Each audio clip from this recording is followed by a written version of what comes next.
আচ্ছা ঠিক আছে, তো আজকে আমি যে টপিকটা নিয়ে আপনাদের সামনে এসেছি সেটা হচ্ছে ডব্লিউবিএসএসসি এসএলএসটি লাইফ সায়েন্সের একটা মোস্ট ইম্পর্ট্যান্ট একটা টপিক থাকে, সেটা হচ্ছে সেল ডিভিশন বা কোষ বিভাজন।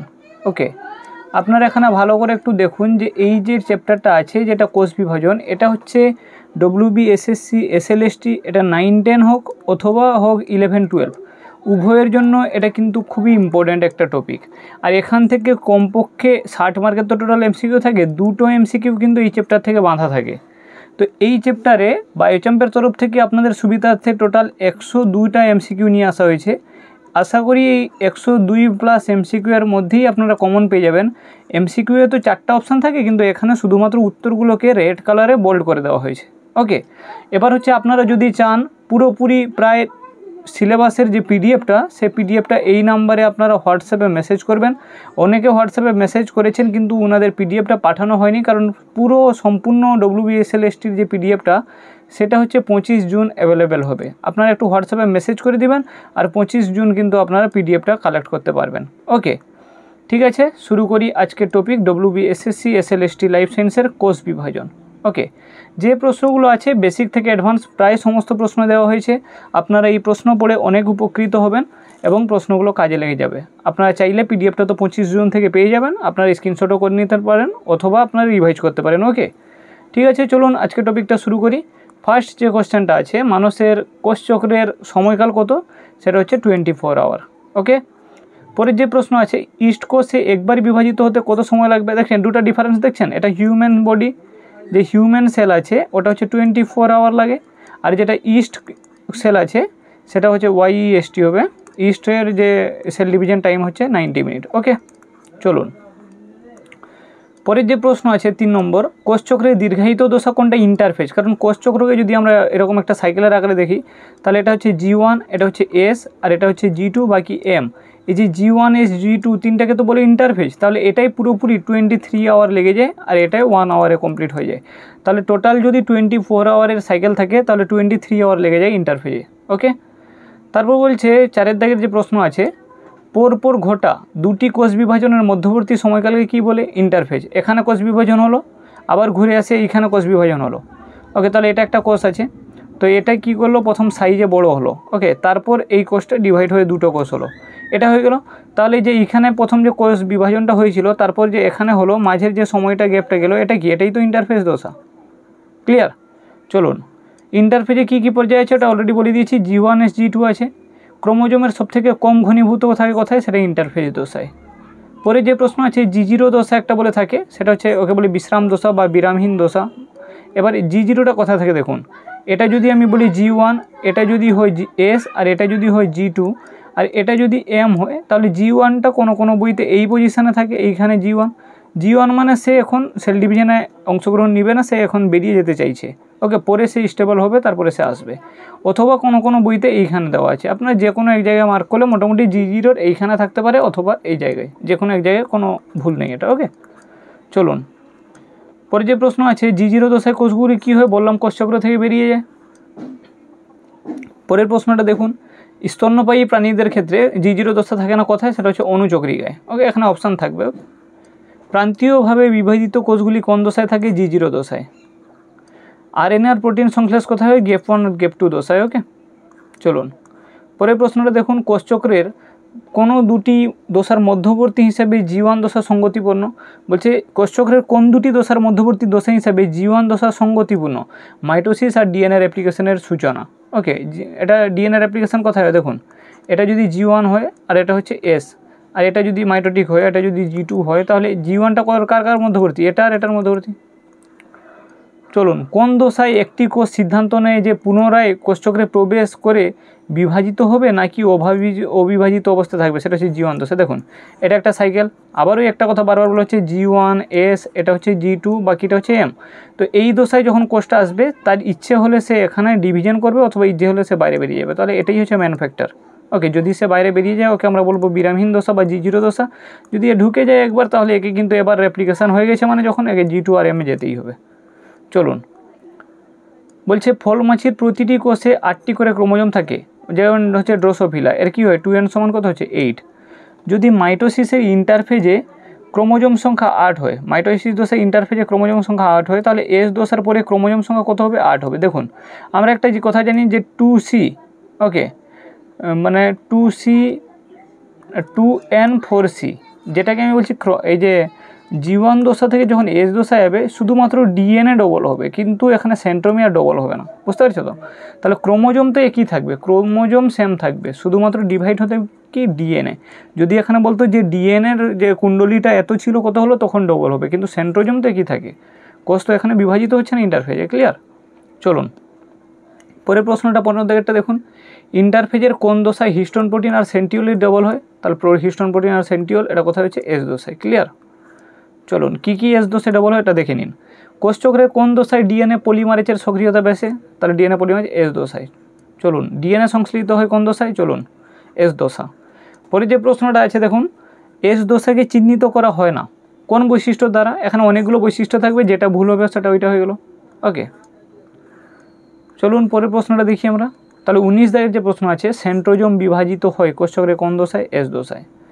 তাহলে শুধুমাত্র কিন্তু এখানে ডিএনএ ডবল হচ্ছে না, সেন্ট্রোজোমও ডিভাইড হচ্ছে। ওকে, এরকম সেন্ট্রোজোমও ভাগ হয়ে যাচ্ছে। পরে যে প্রশ্ন আছে, সেন্টিওল কোথায় দ্বিত্বরিকোণ হয়? সেন্টিওল হচ্ছে প্রোফেজ দশায়, মানে এখানে মাইটোসিসে এবার ঢুকে গেল মাইটোসিসের। কোন দশায় প্রতিটি ক্রোমোজোমের জিন সেট দ্বিগুণ হয়? সেটা হচ্ছে এস দশায়। ক্রোমোজোমের যে সেটগুলো ডবল হচ্ছে সেটা হচ্ছে এস দশায়। পরে যে প্রশ্ন আছে 22 দাগেরটা দেখুন, কোষচক্রের G2 দশায় মানুষের সোমাটিক কোষের নিউক্লিয়াসে কোটি ডিএনএ অণু থাকে? তাহলে কোটি ডিএনএ অণু বলেছে G2 দশায়, তাহলে এটা যদি সেল সাইকেল হয়, এখানে G1, এখানে হচ্ছে আমাদের যে কোষটা কত ছিল 46টি ডিএনএ, মানে 23 জোড়া মানে কত 46টি। এখানে যখন এলো সেটা দ্বিগুণ হয়ে গেল, 46 দুগুণে কত 92। এখানে যখন আসবে G2-তে তখনও কী হবে? তখন ওই 92 থাকবে। ক্লিয়ার? চলুন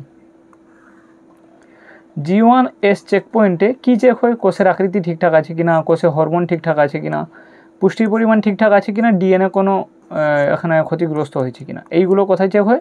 এগুলো হচ্ছে G1S চেক পয়েন্টে। পরের প্রশ্ন, ডিএনএ প্রতিলিপিকরণের সময় চেক পয়েন্টটি সক্রিয় কোনটা? সেটা হচ্ছে G1S। এই চেক পয়েন্টটা কিন্তু ইম্পর্ট্যান্ট, দেখুন একবার আমি বলে দিই। এটা আমাদের আছে G1, আর এটা হচ্ছে S, আর এটা হচ্ছে G2, বাকিটা তো M। এবার দেখুন, যখন G1 থেকে একবার কোনো কোষ এসে চলে এলো, তাকে কিন্তু ভুলভাল যদি নিয়ে আসে, যদি চেক ঠিকঠাক করে না হয়, তাহলে ওইটাই ডবল হবে এখানে। তাই এই যে চেক পয়েন্টটা আছে G1S চেক পয়েন্ট, এটা কিন্তু অনেক ইম্পর্টেন্ট, ভাইটাল রোল প্লে করে। ডিএনএর রেপ্লিকেশন ফর্ক গঠনের সময় কোন চেক পয়েন্টটি সক্রিয় থাকে? G2M। ওকে, রেপ্লিকেশন ফর্ক মানে এটা একটা ডিএনএ অণু, এই ডিএনএ যখন ডবল হবে তাহলে সে এখানে কী হবে? এইখান থেকে সে খুলবে। কোথায় খুলবে? যখন এডিনিন আর থাইমিন বেস পেয়ার যেখানে বেশি থাকবে। তাহলে এটা যখন খুললো তখন সে কী করবে? একটু এরকম সাইজ আঁকা বাঁকা হবে, মাঝখান থেকে কেটে দিলে কী হবে? ওয়াইয়ের মতো আকৃতি হবে, এটাকে বলছে রেপ্লিকেশন ফর্ক। তাহলে এখানে হচ্ছে G2M, ওখানে বেশি রোল প্লে করে। ওকে, কোষচক্রে এম দশার প্রথম দশা কি? ক্যারিওকাইনেসিস। ক্যারিওকাইনেসিস মানে কি? নিউক্লিয়াসের ডিভাইজন। ওখানে দুটো হচ্ছে, একটা নিউক্লিয়াস ডিভাইড হবে আর একটা হচ্ছে সাইটোপ্লাজম ডিভাইড হবে। নিউক্লিয়াসের ডিভাইজনকে বলে ক্যারিওকাইনেসিস, সাইটোপ্লাজমের ডিভাইডকে বলে সাইটোকাইনেসিস। ওকে, কোনটি প্রত্যক্ষ কোষ বিভাজন? অ্যামাইটোসিস হচ্ছে প্রত্যক্ষ কোষ বিভাজন। উদ্ভিদ দেহে কোষ বিভাজনের সময় উদ্দীপক পদার্থটি কি? সাইটোকাইনিন। চলুন, প্রাণী দেহে কোষ বিভাজনের উদ্দীপক কোনটা? লিম্ফোকাইন। এই দুটো ইম্পর্টেন্ট প্রশ্ন, এটা একটা কঠিন প্রশ্ন হয়ে গেছে, এটা একটু ভালো করে মাথায় রাখবে। এটা একটা ভিভিআই প্রশ্ন, এটা মাইটোটিক বিষ কাকে বলে? কলচিসিনকে। ওকে, এটা ভিভিআই, ভেরি ভেরি ইম্পর্টেন্ট প্রশ্ন। প্রাণী দেহে মাইটোসিস কি বলেছে দেখি, বেশি পালিয়ে গেল। প্রাণী দেহে মাইটোসিস শুধুমাত্র কি হয়? ডিপ্লয়েড কোষে। মাইটোসিস কোন কোষে হবে? যেসব কোষগুলো 2N আছে। মাইটোসিস মানে কি? 2N থেকে এটাও 2N, এটাও 2N, সময় বিভাজন হবে। ওকে, কোন প্রকার কোষ বিভাজন দ্বারা তারা মাছের বাহুর পুনরুৎপাদন বা টিকটিকির বিনষ্ট লেজের পুনরুৎপাদন হয়? মাইটোসিস। মাইটোসিসে তো ওইরকম নিউক্লিয়াস একই থাকে, মানে ক্রোমোজোম সংখ্যাটা কোনো চেঞ্জ হয় না, মাতৃকোষের সম আকৃতি হয় না। কোষ বিভাজনের আগের সেন্ট্রিওগুলো কী হচ্ছে? প্রতিরূপ গঠন করে। ঠিক আছে, কোষ বিভাজনে কোন দশায় নিউক্লিয় আবরণী অবলিপ্ত? নিউক্লিয় পর্দা অবলিপ্ত হয় কোথায়? প্রোফেজ দশায়।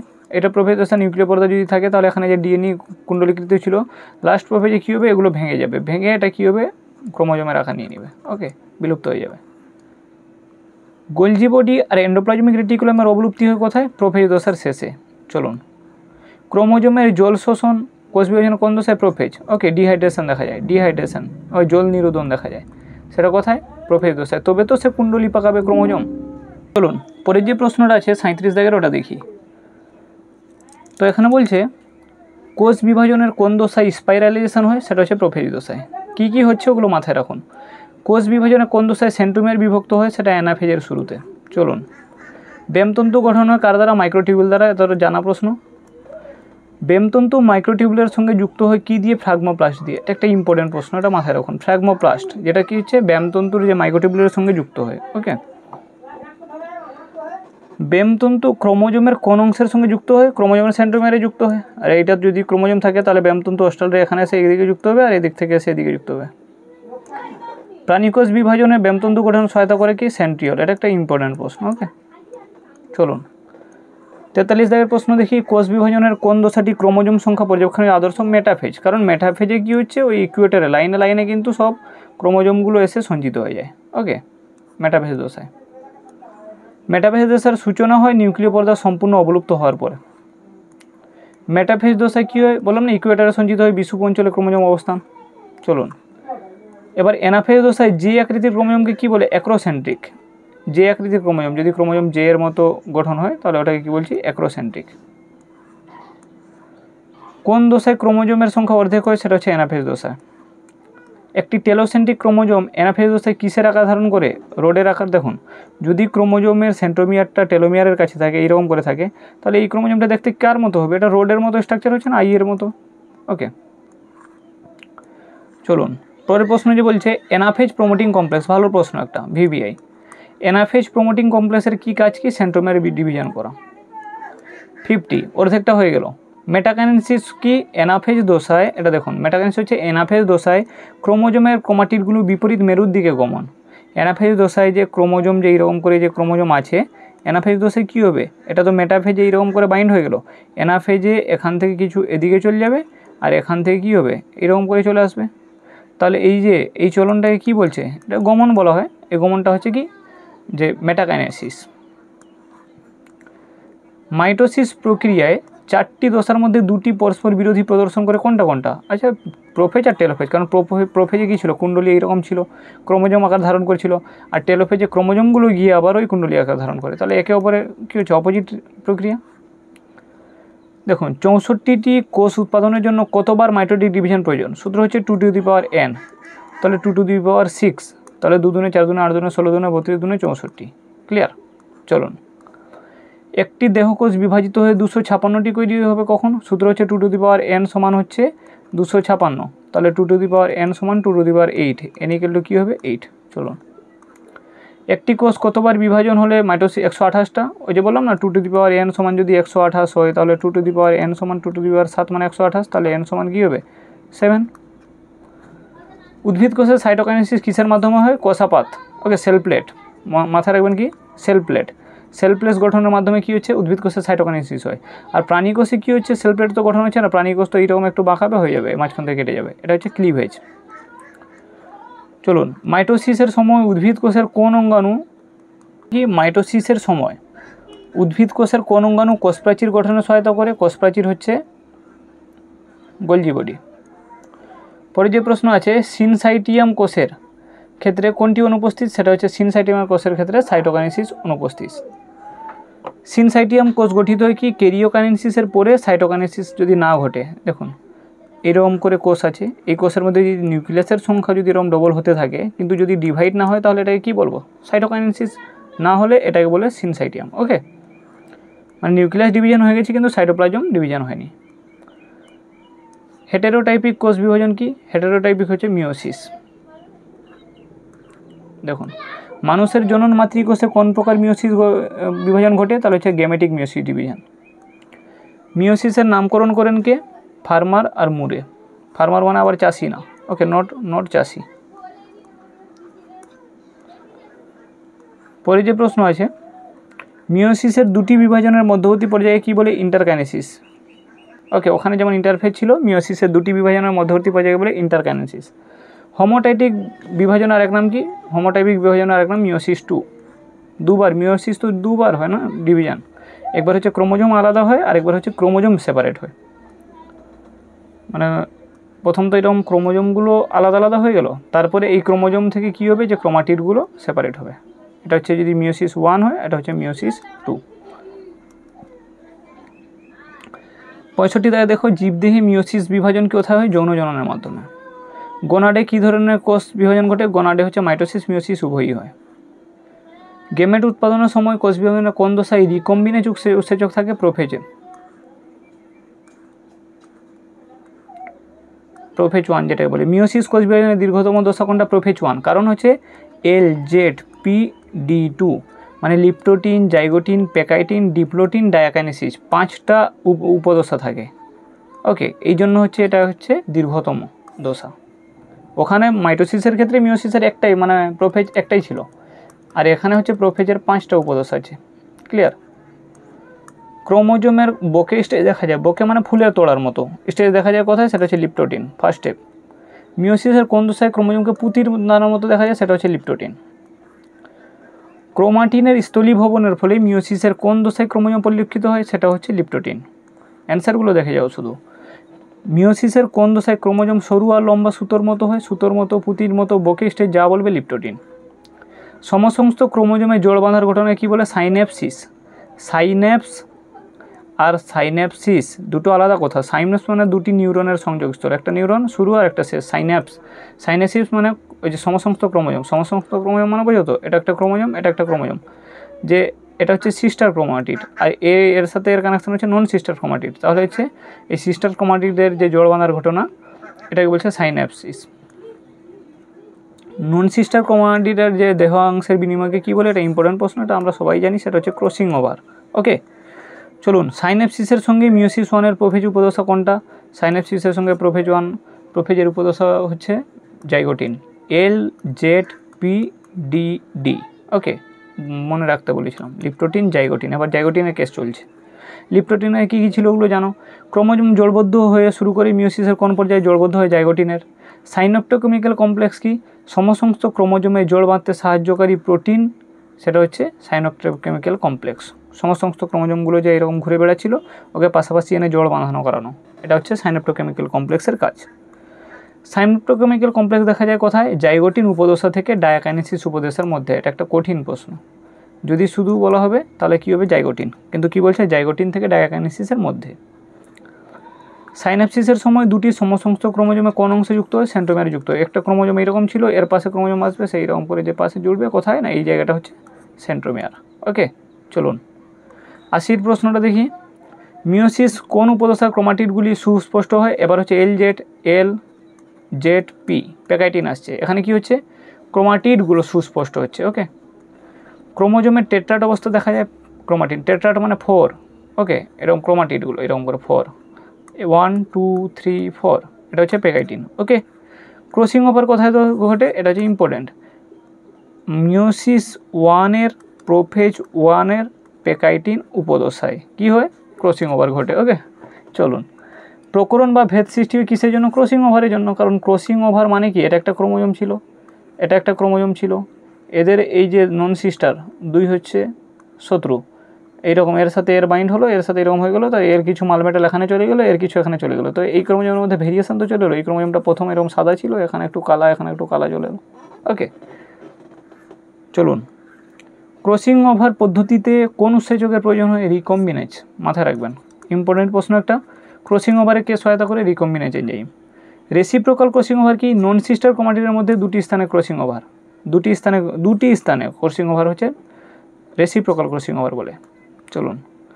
যে পদ্ধতিতে 86 দাগে দেখুন, যে পদ্ধতিতে ক্রোমোজোম স্থিত জিনের সজ্জারীতির পুনর্বিন্যাস ঘটে নতুন সজ্জাক্রম গঠিত হয়, এটা হচ্ছে রিকম্বিনেশন। ওকে, একটা ক্রসিং ওভার আছে আর একটা হচ্ছে রিকম্বিনেশন, দুটো মাথায় রাখতে হয়।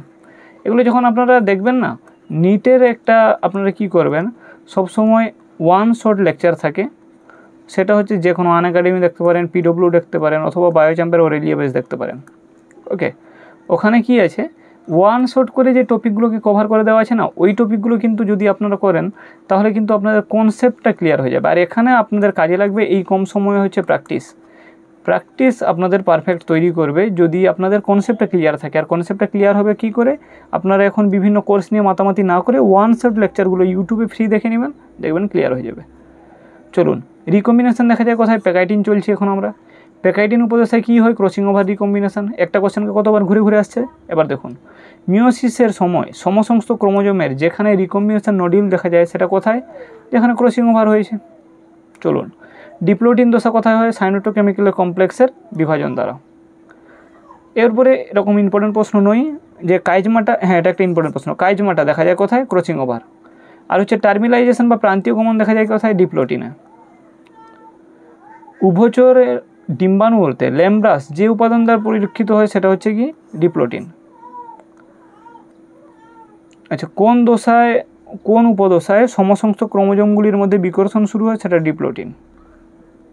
এবার দেখুন, একবার এরকম যখন ক্রসিং ওভার হয়ে গেল, ক্রসিং ওভারের মানে তো সেই রকম করে একটু ওভারল্যাপ ছিল।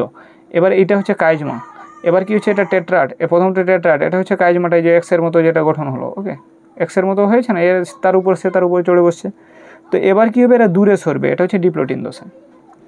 যে উপদশায় সাইনাপ্টোকেমিক্যাল কমপ্লেক্স দ্রবীভূত হয়ে যায় সেটা হচ্ছে ডিপ্লোটিন। পাশে আসতে সহায়তা করছিল, এবার কী হবে, দূরে যাবে, মানে তো এই প্রোটিনটা কাজে লাগবে না। কাইজমা প্রান্তীয় গমন মিওটিক প্রোফেজের কোন দশার মাধ্যমে উল্লেখ্য বৈশিষ্ট্য, সেটা ডায়াকাইনেসিস। লাস্ট কী ছিল, লিপ্টোটিন, জাইগোটিন, পেকাইটিন, ডিপ্লোটিন, ডায়াকাইনেসিসে পুরো সরে যাবে, এটাই তো লাস্ট স্টেপ। স্বাধীন সঞ্চারণের সূত্রের সঙ্গে মিওসিসের কোন দশার সম্পর্ক, মেটাফেজ 1-এর। যে অপত্যগুলো আলাদা আলাদা হলেও এদের গ্যামেট গঠন করে কিন্তু পুনরায় নিজের বৈশিষ্ট্য প্রকাশ করে। মিওসিস কোষ বিভাজনে কখন ডিসজাংশন ঘটে, অ্যানাফেজ 1-এ। ক্রোমোজোমের হ্রাসকরণ ঘটে কোন দশায়, অ্যানাফেজ 1-এ। এগুলো সব 1 আছে, অ্যানাফেজ 1 এরকম করে মার্ক করে দাও।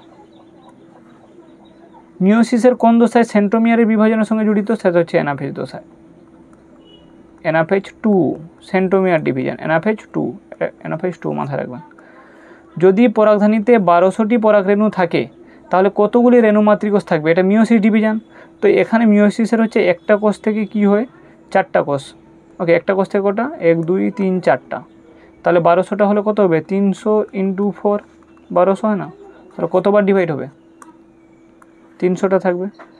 200টি রেণু উৎপন্নের জন্য বললাম না, এখান থেকে 4n হচ্ছে, তো 4n সমান হচ্ছে 200, তাহলে n সমান কত হবে, 50। চলুন, তো যে টপিকটা আলোচনা করলাম বায়োচাম্পের তরফ থেকে, সেটা হচ্ছে আপনাদের যে সেল ডিভিশন ছিল, সেল ডিভিশন চ্যাপ্টার থেকে যা যা ইম্পর্টেন্ট এমসিকিউ থাকে, 102+ এমসিকিউ ছিল এখানে, এতগুলো এমসিকিউ সলভ করে দিলাম। আপনারা ভালো থাকেন, এমসিকিউটা কিন্তু একটু দেখতে থাকেন, ওকে। আর যেটা আপনাদের বলবো, আপনারা যদি পিডিএফ চান, সেই পিডিএফটা হচ্ছে 8001340611 এই নাম্বারে হোয়াটসঅ্যাপ করবেন। পিডিএফ অ্যাভেলেবেল হবে 25 জুন থেকে, ওকে। সরি অনেকের রেসপন্স করা হয়নি, তার জন্য দুঃখিত, ওকে। ঠিক আছে, বাই।